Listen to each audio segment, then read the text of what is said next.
Welcome to Giggle Moon Kids!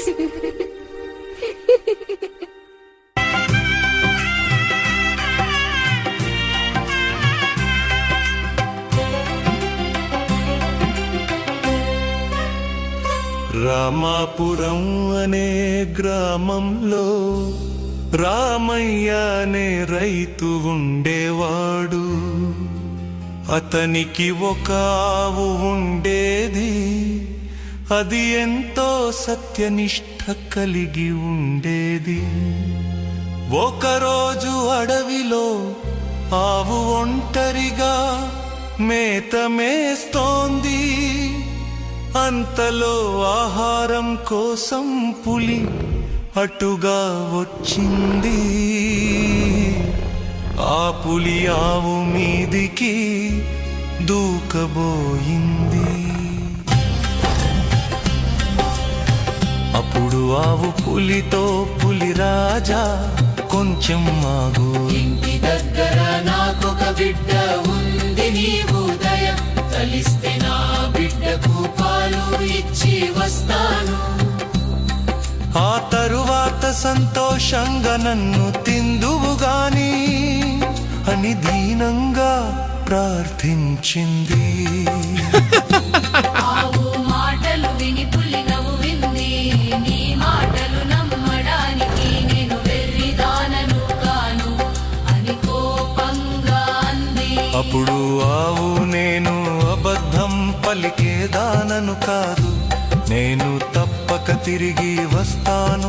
ఏ నాటికైనా నాకు చావు తప్పదు కదా.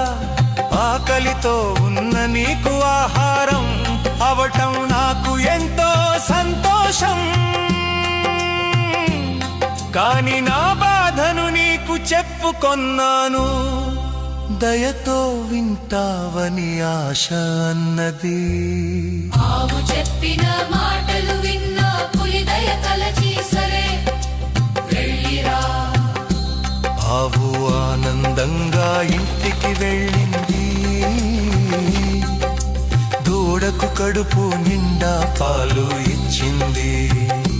నాయనా మంచితనంగా జీవించు, తోటి వారితో కలిసి మెలిసి స్నేహంగా ఉండు.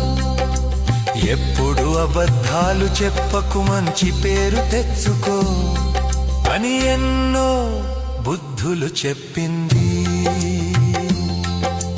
తర్వాత ఆవు పులి దగ్గరకు వచ్చింది. ఆవును చూసిన పులి ఆశ్చర్యపడింది. తన ప్రాణం కంటే ఇచ్చిన మాట ముఖ్యం అనుకొన్న ఈ ఆవు ఎంతో గొప్పది. దీనిని చంపితే నాకు పాపం కలుగుతుంది అని పులి తనలో తాను అనుకుంది. వెంటనే పులి ఆవుతో, నీ నిజాయితీ నాకు నచ్చింది. ఇంటికి పోయి నీ దూడతో సుఖంగా జీవించు అంది. ఆవు సంతోషంగా